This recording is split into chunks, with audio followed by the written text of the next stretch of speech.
Hi there. Welcome to the Sober Circle channel. Enjoy this speaker tape. I'm going to turn the meeting over to Algie.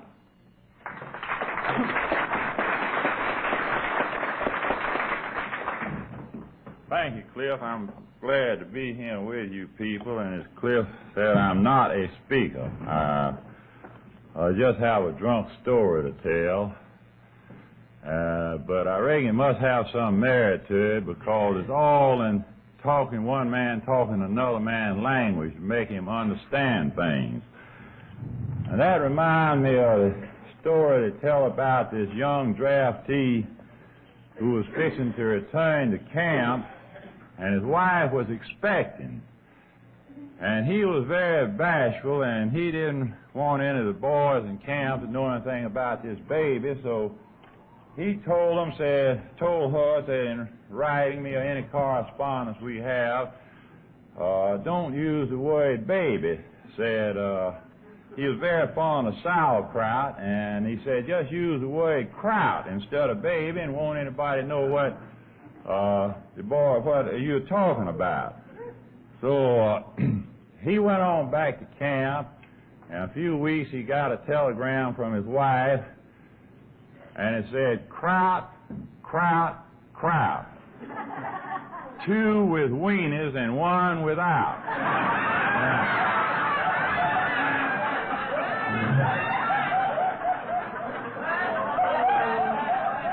Now,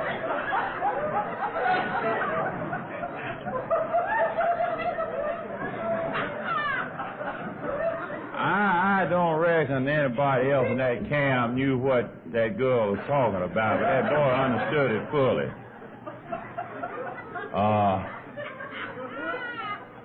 This is the same story I've told I don't know how many times, and you know what to say, if you don't tell the truth in AA, you'll get drunk, and I don't want to get drunk, so I'm going to tell the same life story. You didn't live with one life, you can't tell with one story, and I'm kind of like the story to tell about the little boy lived up here in the mountainous country. You know, up there to build these outhouses out over the creeks to facilitate the sanitary conditions, you know, and so the old man had built this prize outhouse out there, and one day the little boy got the chop axe and went out there and chopped one of the legs out from under it, and it went to splash right down in the creek. So he called the little boy in, and he told him, he said, son, said, did you chop that outhouse down? He said, yes, Pa, I did. So the old man pulled his belt off, and he just wailed and mischief out of him.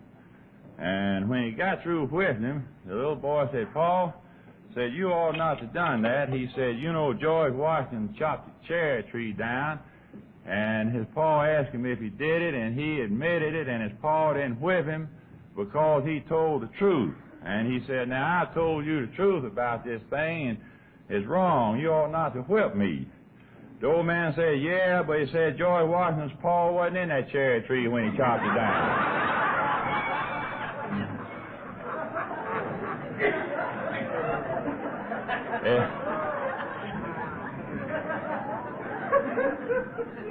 It's customary to identify yourself as an alcoholic, and I think I can do this best by telling you a story I read the other day.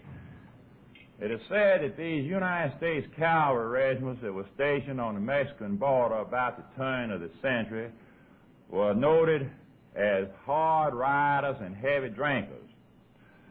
And the colonel of this particular regiment decided there was too much drinking in his outfit, so he had officers called sounded, and when he got all his officers assembled, he addressed them as follows. He said, gentlemen, there's too much drinking in this outfit, and something's got to be done. Now, he said, when you get up in the morning and you feel shaky and got butterflies in your stomach, it's all right to take a couple of drinks to straighten yourself up. And when you come back from morning drill, I know you're tired and thirsty, and I don't see anything wrong with a drink or two then. And a drink or two before noon mess is not out of order, and certainly a few pick-me-ups in mid-afternoon are not amiss. And the drinks I enjoy most are those just before evening mess, so I don't have any objection to you taking those. And as there's no form of entertainment out here in this desert at night, I don't mind you taking a few at night. But gentlemen, I'm going to tell you right now, this damn sipping in between times has got to stop. Well, I took my regular drinks and did a heap of sipping in between times. I could tell you the story about one Sunday afternoon. I was in one of our club rooms there, and the telephone rang, and I answered it, and a lady on the other end wanted some of us to come out and see her husband, who had been on a terrible drunk. Another member of myself went out, and when we got there, we found out that he'd heard if you called AA, they'd bring you a drink. Well, we had long since learned not to carry drinks on those first calls. So we started on out of the house, and I was out in front door talking to his wife, and it seemed this couple hadn't been married very long, and this was the first drunk he'd been on since they had been married, and she was horrified. She didn't know what to think. And she told me, she said, I don't know what to do. Said, John's mother came over here this morning and told me to lock his things up that he had pawned and to buy whiskey with. Well, that was just beyond her comprehension, anybody pawning the clothes and things to buy whiskey with. Well, I quieted her down on that. I told her, I said, lady, never mind long as John pawns his things to buy whiskey with. I said, you wait till he goes pawning your things to buy whiskey with. She said, what do you mean? I said, he's an alcoholic like me, and I pawn my wife's things a million times to buy whiskey. Anybody else's things I get my hands on.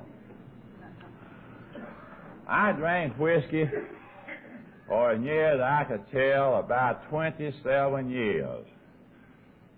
For the first 10 of those years, I was a boy that could go out and drink them all drunk and carry the balance of them home and put them to bed and go home under my own power and get up the next morning and go to work and work all day, and that night drink again or not as the occasion called for.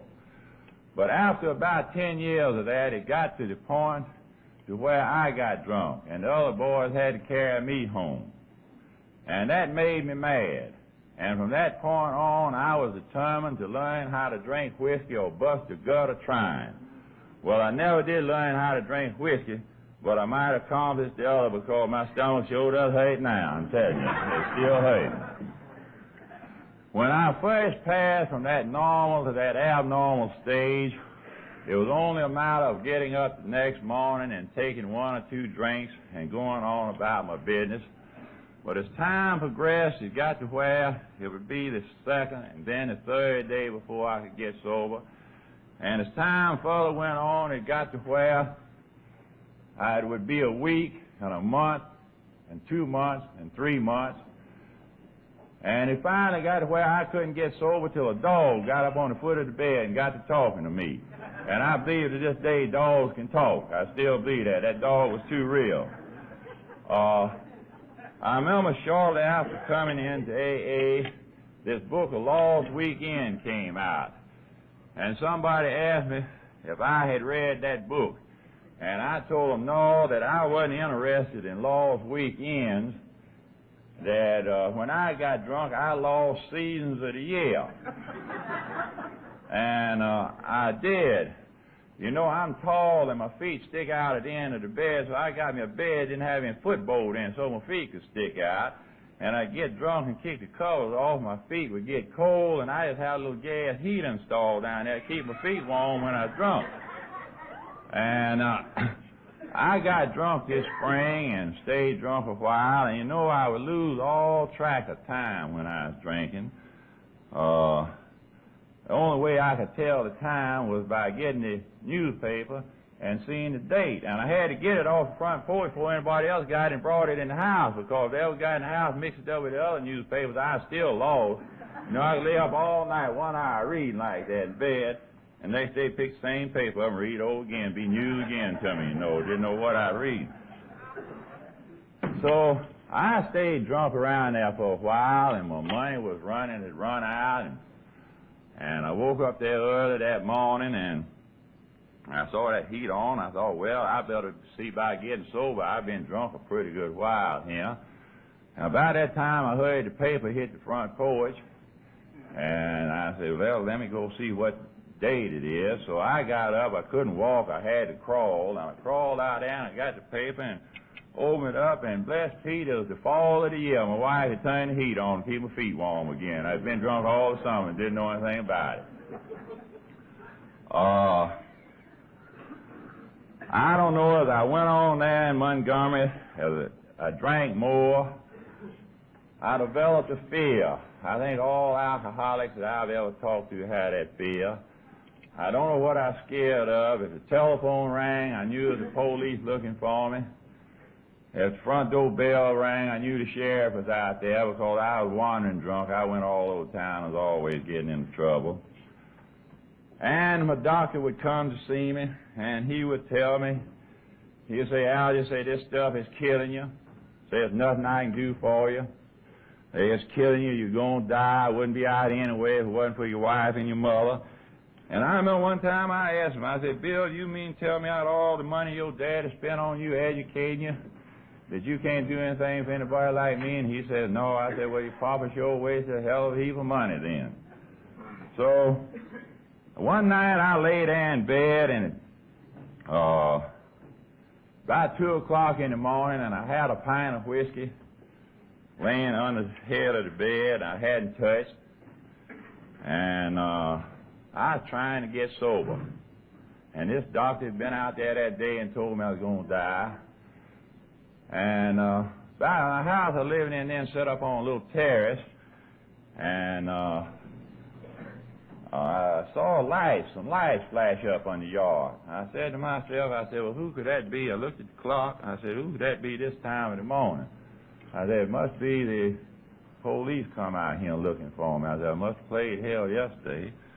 Well, I didn't want to disturb my wife. She was sleeping in the other bedroom, so I got up and crawled to the door, and I pulled the curtain back, and I looked out there, and I saw this long black thing. And I said, well, that's a city patrol wagon. I said, I played hell yesterday. I said, you would just send the squad car out and tell you to come down. But I said, I must have done something bad, and I didn't send the patrol wagon out this time in the morning. So I flipped the front porch lights on and opened the door, and lo and behold, there stood one of our local undertakers.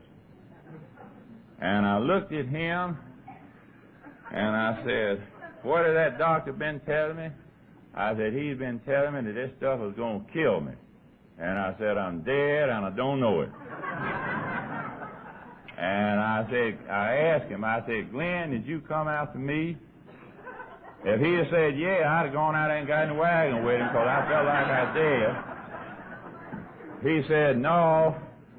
He said, I'm looking for him. And he called my next-door neighbor's name, who had died of a heart attack suddenly. And I had been over there drinking with that man till 12 o'clock that same night. Well, now, you talk about somebody being shook up. I was shook up after that. I went back there and killed that pint of whiskey, and I was downtown looking for some more whiskey before daylight.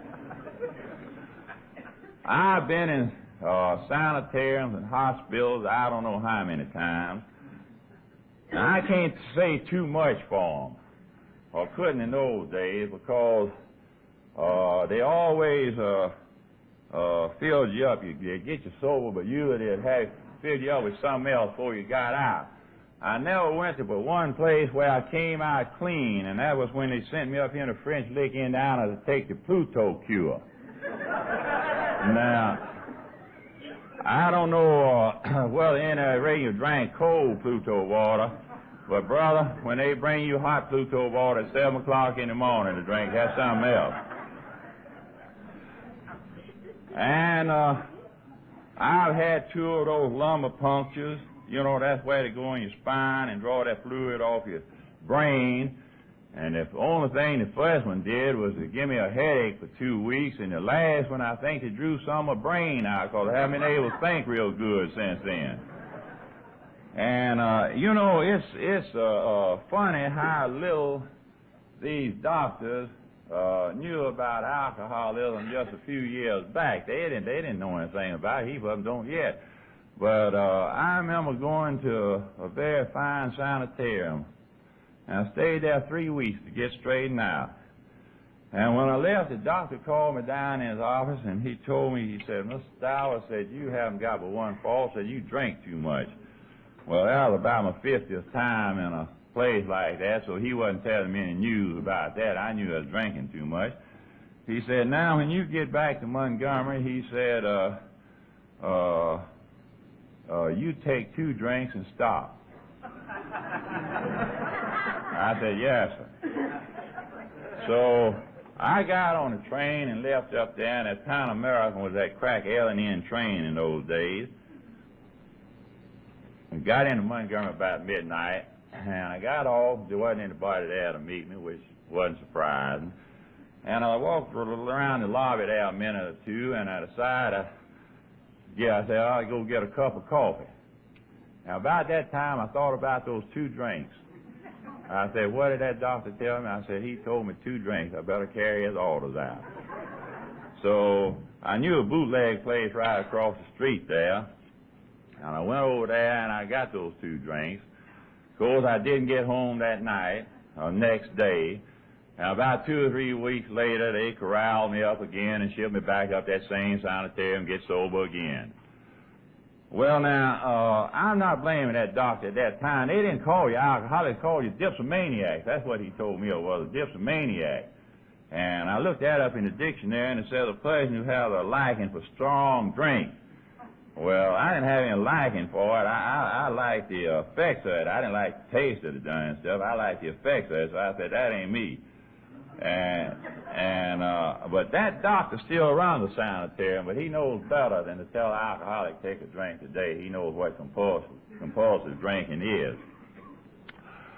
I've taken all the towels, Amatal, Seconal, Tunanal, you name them, I've had them. I've had all of them. I don't know why I never got addicted to them. You could buy them in drugstore, too, for a nickel when I was drinking. I tried them all.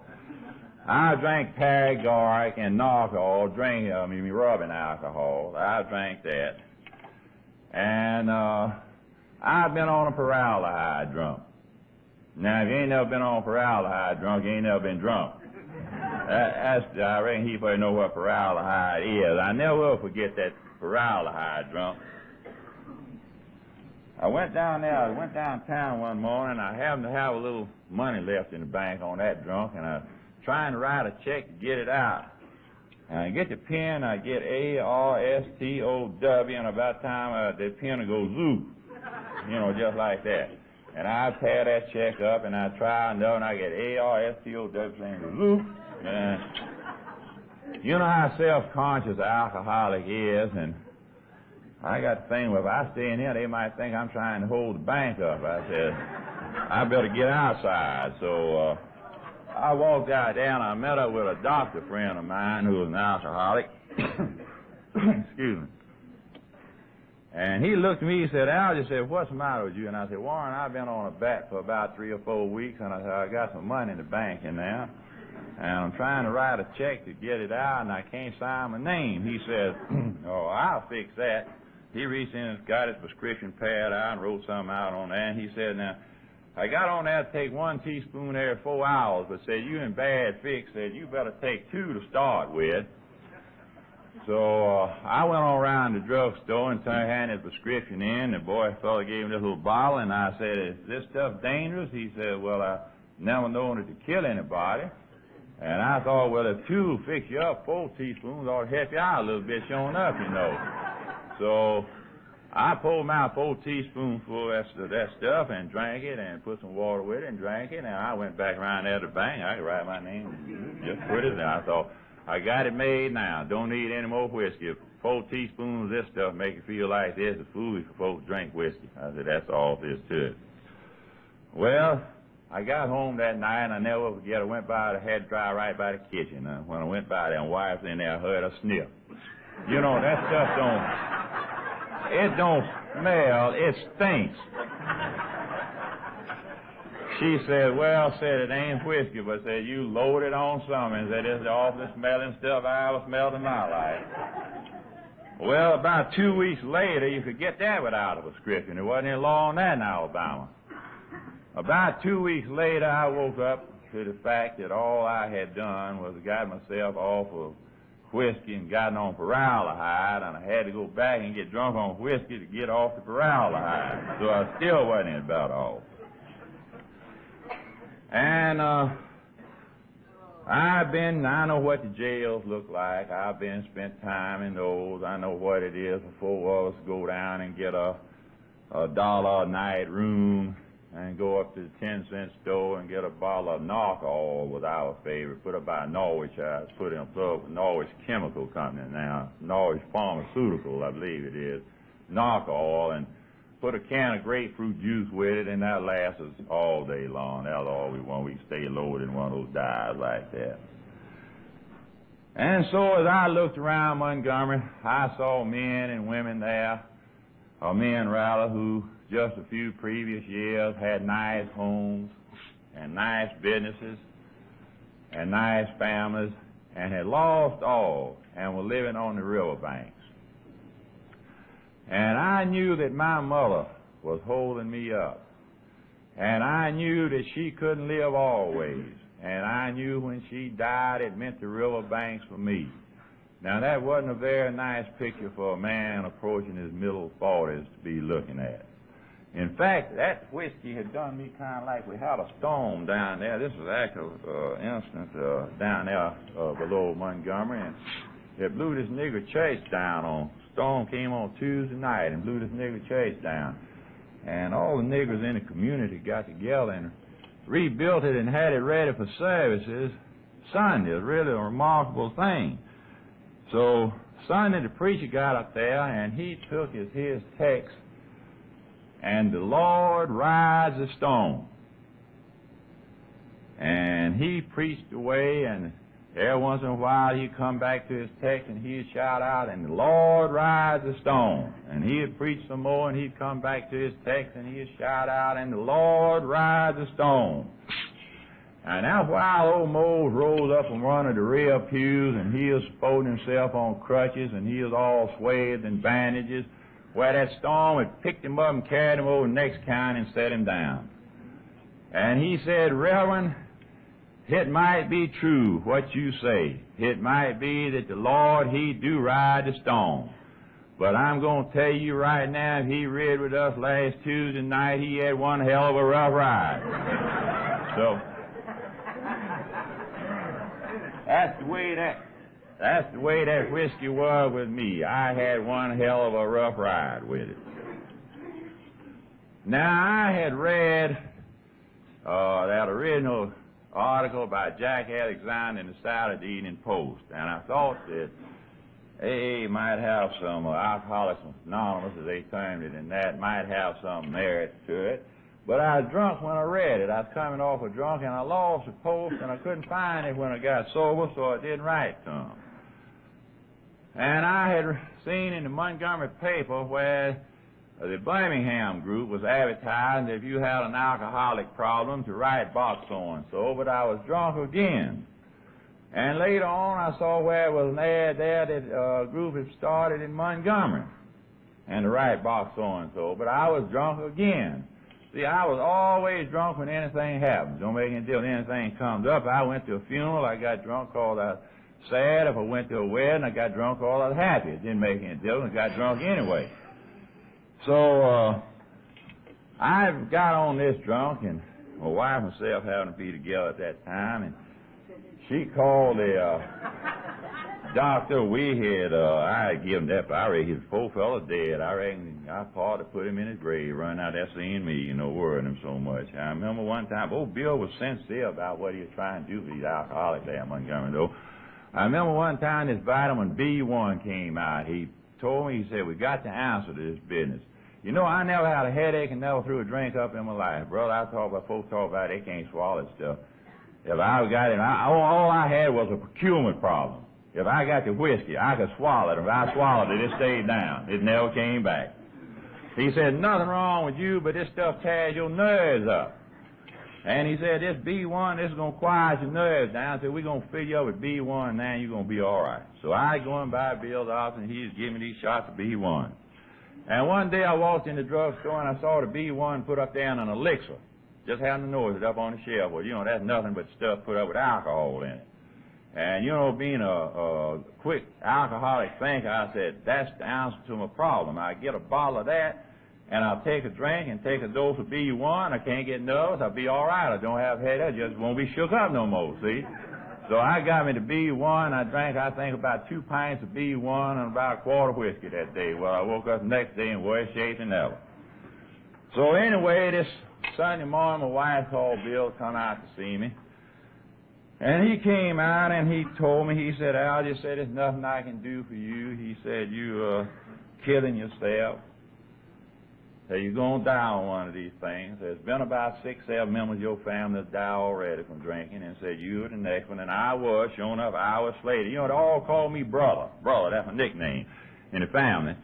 And they told me, I hear him behind back, poor brother, he's the next one going. Poor brother, he's the next one going. But you know, brother got sober and fooled them. And all their husbands turned into alcoholics and can't get them come to AA, and they mad as hell with brother because he's sober. That's the truth. All of them mad as hell with brother because he's sober, see?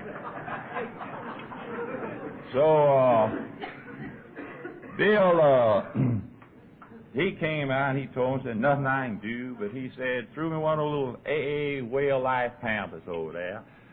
And he said, this is something that just started him. Said, it's something that might help you. Said, nothing I can do. Said, he got about 4 or 5 people in it. So he told my wife who the members were. They had about five of them attending it. I wasn't one of the original members there in Montgomery, but I was the original guinea pig that they tried this thing on. I was the guinea pig they tried to see if it would work. So she called Mama. Mama came over to the house, and she told Mama about it, and they knew 2 of the men that were attending these meetings. So they called them up. That's one reason I believe today I go out and make cold calls today, because I didn't ask anybody to come see me. They came out on my wife and mother's bed. So they came out there to see me. Well, you know, they say in AA you got to learn a heap about patience and tolerance. And I gave them a lesson in patience and tolerance. They came to see me the first week in March, and I got to my first AA meeting the middle of July. They would nurse me. They would fool with me. They'd get me about sober, and they'd go fishing, and I'd get drunk. So I went on down to this first meeting, and I listened at them, and I thought, well, they telling some pretty good stories here, but I can match most anything anybody tells here. And I tell you what I was looking for. I was looking for some way not to have a hangover. I got along all right with the drinking, but them hangovers was what was getting me. I was kind of like a story to tell about the girl, you know, the one said she went out on Saturday night and sold a wild oats and went to church on Sunday morning and prayed for a crop failure.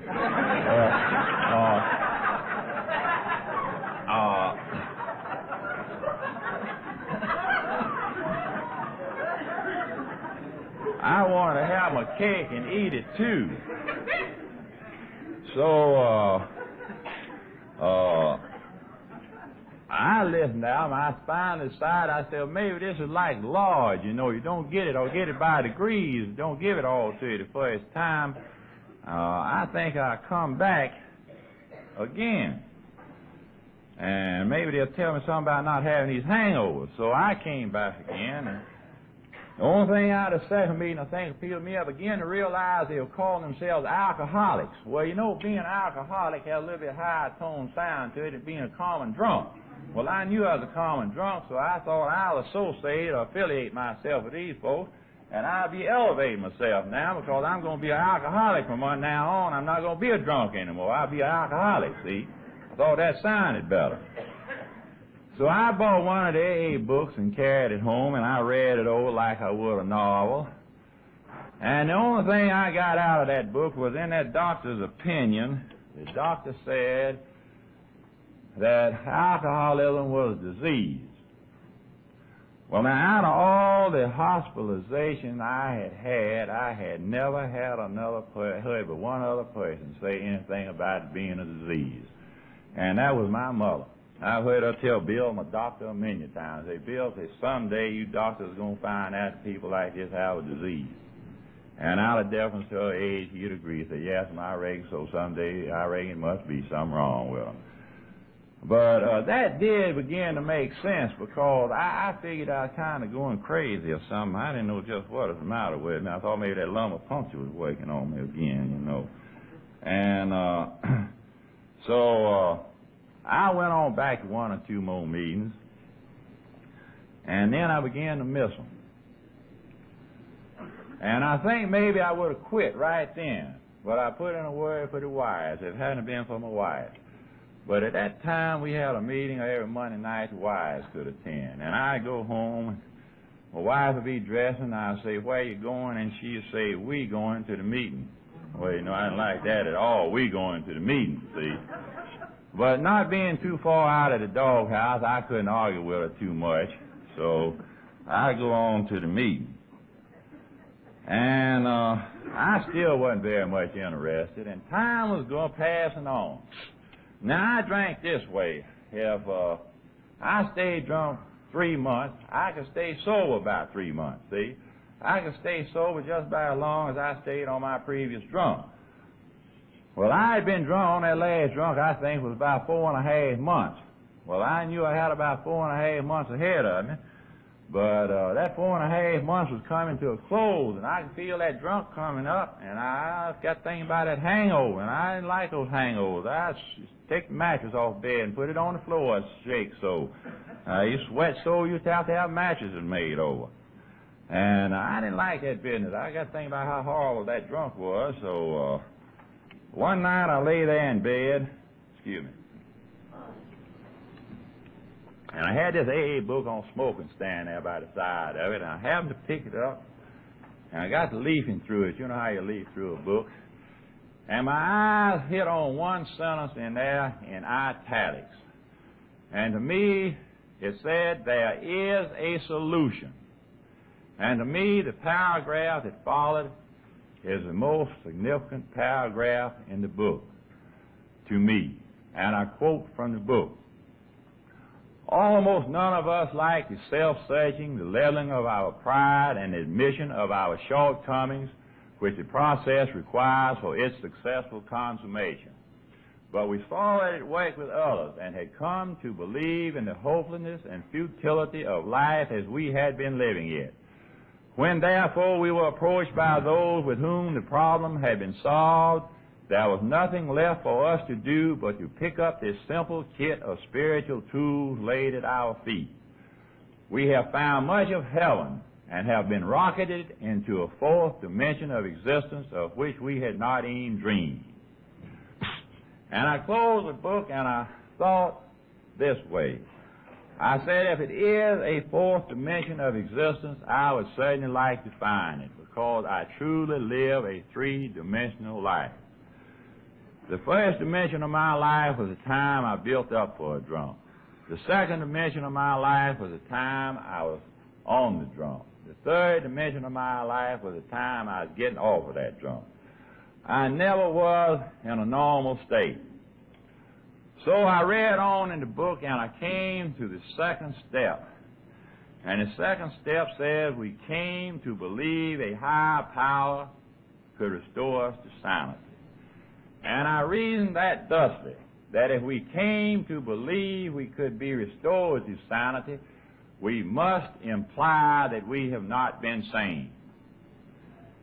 And my mind went back to some of my actions when I was drinking. And I thought about the time we buried Aunt Emma. Now, Aunt Emma was a very dear, great aunt of mine.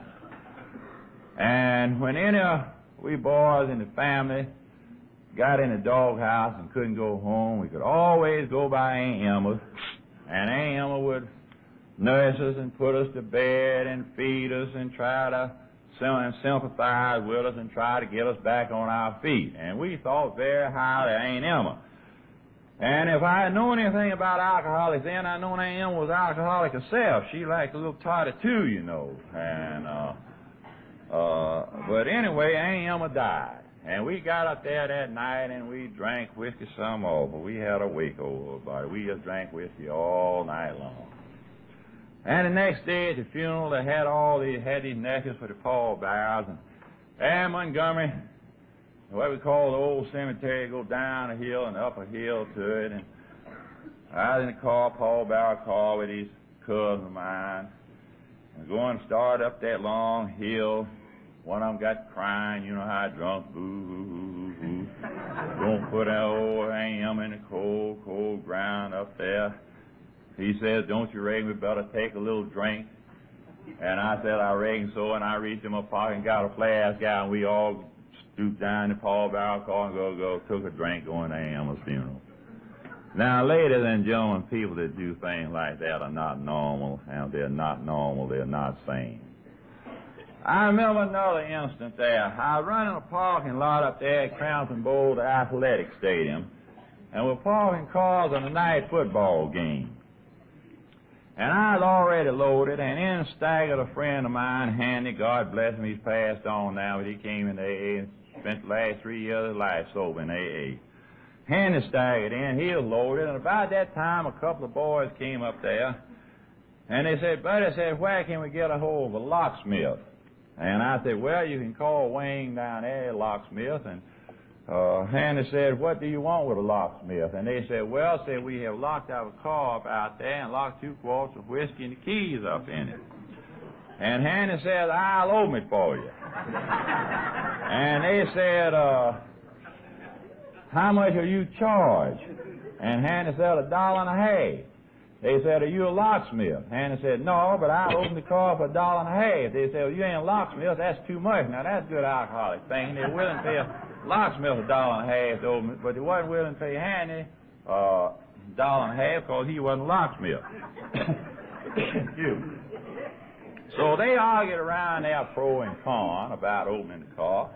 And finally they compromised that Handy would open the car up for 50 cents on a drink of whiskey. And he turned around to me and he said, loan me this hammer here a minute. And he took the hammer and went out there, that little butterfly glass on the side of the car, and bam, smashed it in like that. And those boys stood back there just applauding him. They thought he was the smartest thing in the world to get in the car. And he reached in there and unhooked the door. They got the 2 quarts of whiskey, came in there, gave me and Handy each a drink. Gave Handy his 50 cents for breaking the window. They went on to the football game, and Handy gave me a quarter for borrowing my hammer. Now, that's good sane doing. Then, I remember when one of my grandmothers died. She was living there with Mama, and she was 90 years old. And she had made a will, and she had told me that she was making this will, and said, you will have nothing of what I have to spend whiskey for. And I knew that old lady meant it. I knew she meant it. So she passed away.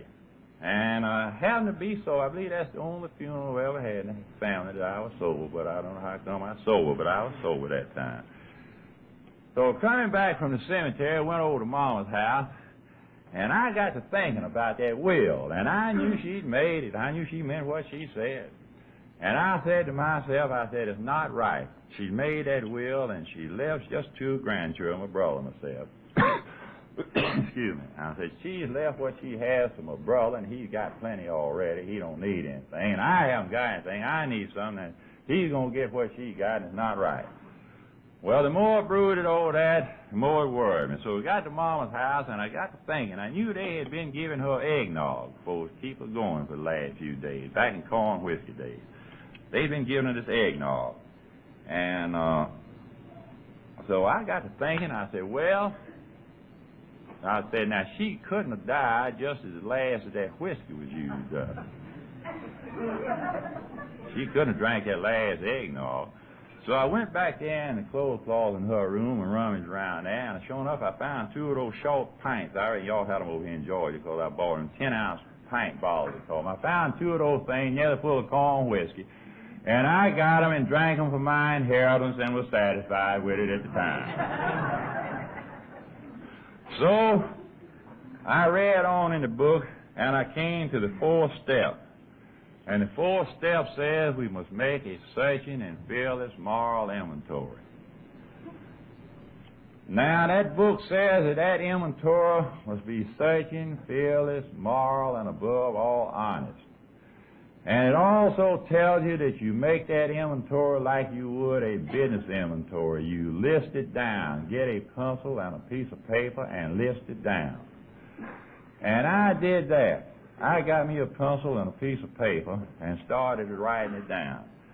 And I would write it down, and I would get through with it and read it over, and I think about that word honesty in there, and I just have to tear it all pieces, start all over again.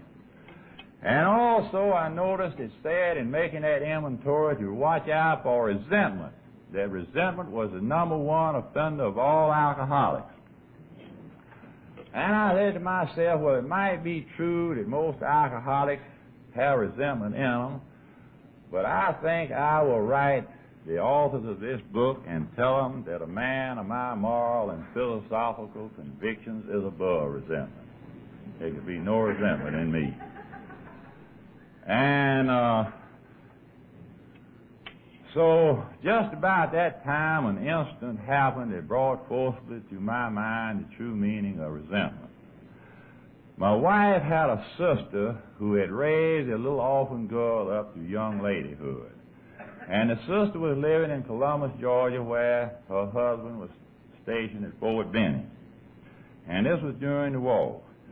And Kathleen, my wife, came to her and said, Algie, said, little Doris, that was a little girl, said she's had a hard time and she wants to get married, and said, I thought it would be nice if we brought her over here and gave her a home wedding.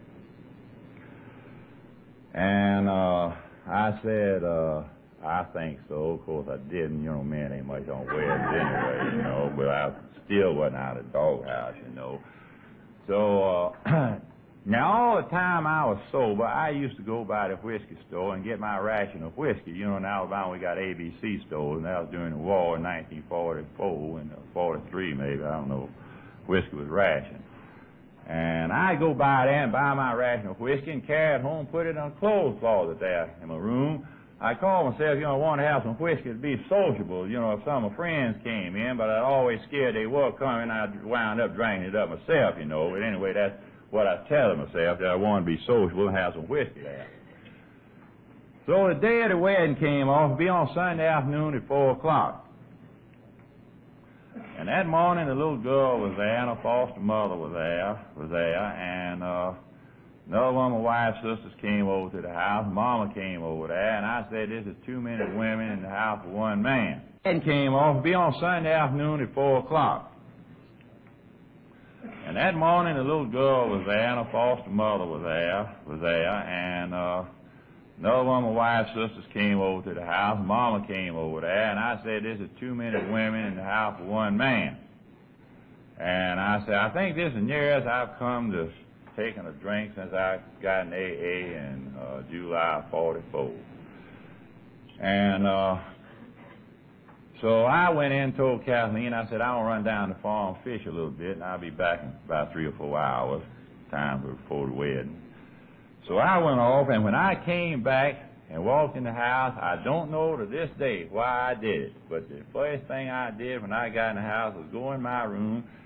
I don't know whether I was looking for a drink or not. I can't say that. I don't know, but I do know I went to that closet where that whiskey was and opened the door, and the only thing I noticed in that closet was my whiskey was gone. I had several quarts of whiskey in there that morning, and that whiskey was gone when I got back from fishing.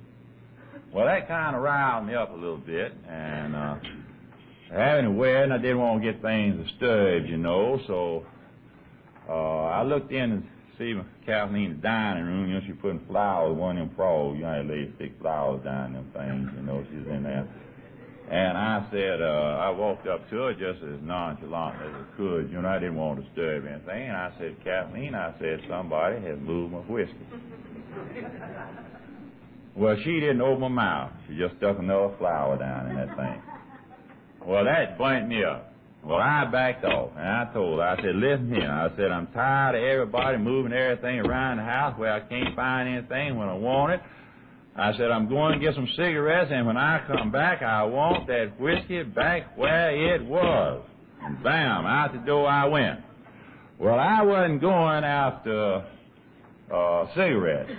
I had made up my mind then and there. If this is the way they're going to treat me, they can't trust me to keep a little whiskey here when I'm not drinking. I'll show them I don't need whiskey in the house to get drunk. And I thought about a bootlegger. I knew a fellow sold whiskey on Sunday, lived clean across town. I said, if I can get over there, it'll take them a week to locate me. It'll be a long time locating. So I lit out over there. And I think it's very fortunate that I thought about that man, because driving on down the road, I got to thinking, and in thinking, the meaning of resentment came to me. If you look resentment up in the dictionary, it is defined as anger as a consequence of. And I stopped the car and I said, I'm angry as a consequence of her moving my whiskey. I said, that's resentment. And I got to thinking, and I was angry as a consequence of this. I was angry as a consequence of that. I was just as full of resentment as I could be, and I didn't know it. And for the first time in my life, I realized that I had my list of SBs made up. You know, all drunks have that. And I hadn't only stopped with making a list of them, but I had put them all in a category, you know, give them descriptive adjectives. You know, one was an arrogant SB, and another was a stuck-up SOB, and another was a dumb one, and so on down the line. I had a whole list of them made up, see. So I turned around and went on back home, and I finished my inventory. The wedding came off, and I finished my inventory the next day or two, and got it as honest as I was capable of being at that time, which wasn't very honest. So I read on in the book, and I came to the fifth step. And the fifth step said we must admit these things to God, to ourselves, to God, and another human being.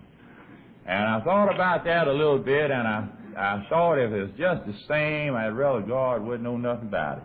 That's the way I feel. And I would admit it to myself, but it's to admit it to another human being, where I would wind up in the penitentiary if I went around telling anybody what is in that thing. And I would. There's some awful things in there. They put things, I could have gone to penitentiary for these things in there. That's true. Well, that drunk, I could feel that drunk coming up, and I didn't want that drunk again. I didn't want one of those hangovers, so I finally thought about a friend of mine there in Montgomery. The poor man passed on since then. He was a federal judge who was an alcoholic himself. I had worked for him as his office boy when he was drinking, and he had been sober at that time 33 years. He'd gone. He was an alcoholic, but he'd been sober for 33 years. So I finally decided jail wouldn't be any worse than another drunk. So I gathered my inventory up, and I went over to see this man, went to his study. And I think it was very fortunate that I picked him, because as I began to tell him things in this inventory, he began to tell me things about himself, most of which I already knew. But it did serve for me to go ahead and purge myself of all this stuff that was in me. And when I left his study, after about 2 hours of talk, for the first time in years, I could walk down the streets of Montgomery and face any man. I felt free again. I'm tall, and I could see old people, and I'd walk down the street, and I'd see somebody, and I'd say, somebody come out and say, I had a fuss that fellow the other day, and I have to go across the street, you know. And by the time I get over there, I see somebody coming up on that side, I had a fuss, we'd have to go back on the other side, you know, just like that. But after I talked to him, all that fear and all that stuff left me. So I went along through life, and the same problems arose that had always arisen that caused me to take that fatal first drink. I don't know how to pray now. I didn't know how to pray then. But somehow or another, I began to offer up a little prayer, I reckon. As these problems would come up, I'd get off in a corner by myself, a place of business, or I'd maybe lying in bed at night, or pull my car up to the curbing, and I say, God, I have a problem, and I'm sincerely asking for help. And I'll take whatever help you give me. And after a while, I began to realize that I was receiving strength and power from some outside source. Now, this strength and power I recognize as my God, as I have come to know and understand Him in AA. I don't remember my father. He was a Christian gentleman from all accounts. But I know my mother was a Christian woman, if it ever was one on the face of this earth, and she had brought me up the best she could. But I had gotten away from all her teachings, and at that time, if I ain't thought about a God, it was an old man sitting up on a cloud with a halo around his head and a sheet wrapped around him and a wand in his hand. And if he had business down here on this earth, he sent Joshua or Gabriel or Moses or somebody flying down here, and they tended to his business, and they flew back up there and got on the cloud, and they had no time to bother with me or my kind. But I found differently. I found a loving God, an understanding God, an individual God, a God that has time for all my troubles, provided I sincerely ask for help and use the help He gives me. Now, I have learned many things in AA, but I think the most important thing that I've learned in AA comes in the 10th step, where we continue to take inventory day by day. Now, there's nothing new about that philosophy. That's a philosophy that's been taught since times immemorial. Omar Khayyam, the Persian poet, said in the 10th century, you couldn't worry about dead yesterday nor unborn tomorrow. Jesus, in his Sermon on the Mount, says, sufficient unto the day is the evil thereof. You can go back to the Sanskrit, that ancient Hindu literature that was written some 5,000 years ago, in the Salutation of Dawn. And part of that verse that you hear so often quoted in AA about yesterday is but a vision, a dream, tomorrow a vision, but the day well lived makes every yesterday a dream of happiness and every tomorrow a vision of hope. Now, I'll bring you back from 5,000 years ago when that was written down to modern day times and give you an illustration that you truly cannot live in yesterday and tomorrow. Shortly after World War II got started, I got a little money together and bought 3 new machines to go in my place of business. I had been shoestringing around because I couldn't expand, because I doubt if anybody would have sold me anything on credit anyway, and if they would have, when the first payment was due, I was bound to be drunk, and you know if you don't meet your payments, they come take the same stuff away from you. So I just had to operate on a cash basis. So I got this money together and had these machines shipped down there to Montgomery, side draft. You know that same thing as COD. Well, one Saturday morning, the bank called me up and told me, said they had the drafts down there, and I went down and paid the drafts out. And I carried them home with me that night.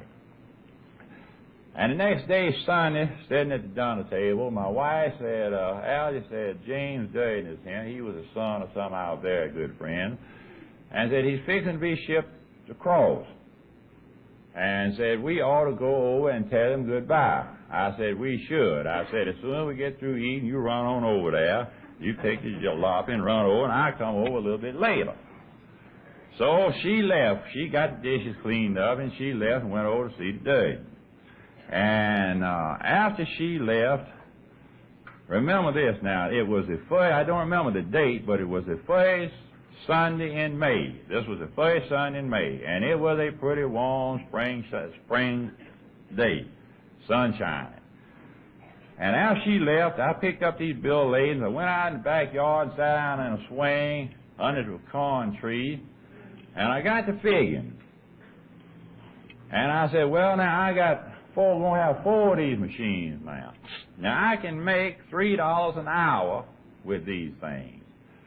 And if I run 4 of them, that'll be $12 an hour. And if I operate 8 hours, that's going to be $96 a day I'm going to make.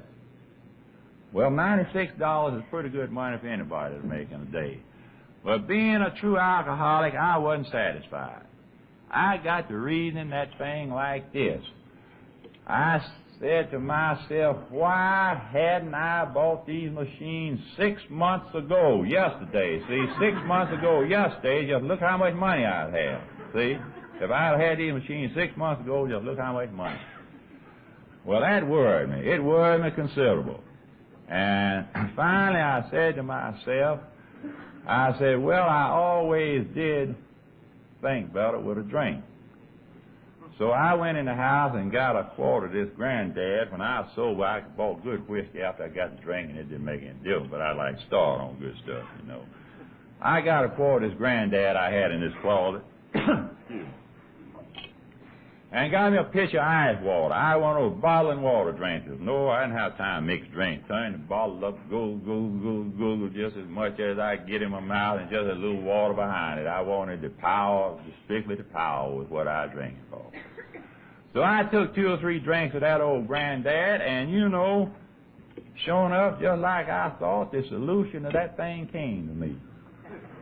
I said, what I'm going to do, I'm going to put on 2 shifts and run 16 hours a day, and in 6 months, see, tomorrow, 6 months tomorrow, I'll have as much money as if I had had those machines 6 months ago. See what I done?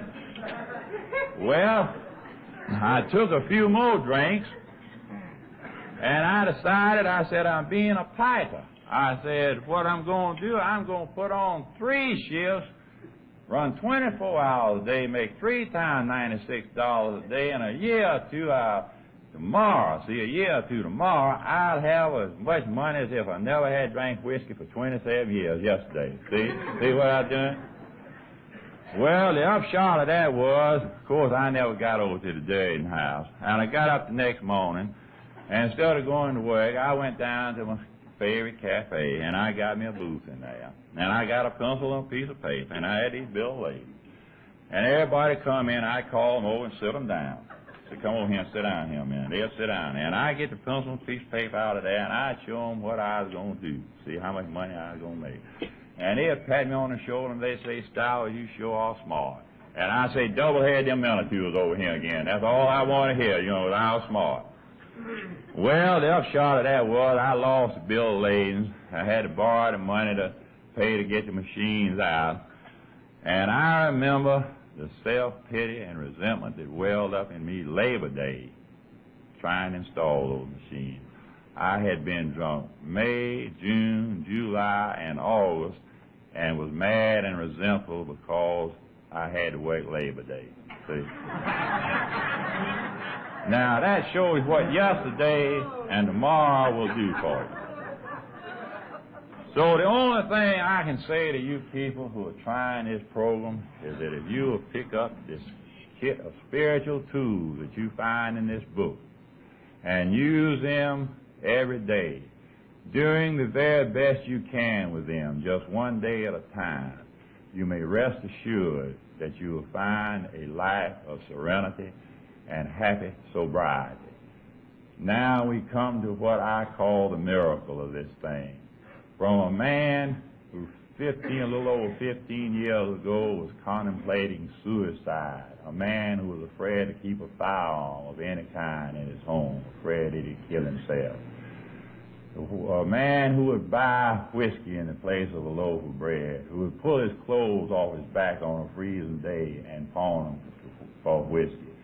To where, as I stand before you good people this morning, I can raise my right hand and take oath that I do not have, nor do I know the day that I have had a desire for the taste or effects of alcohol in any form.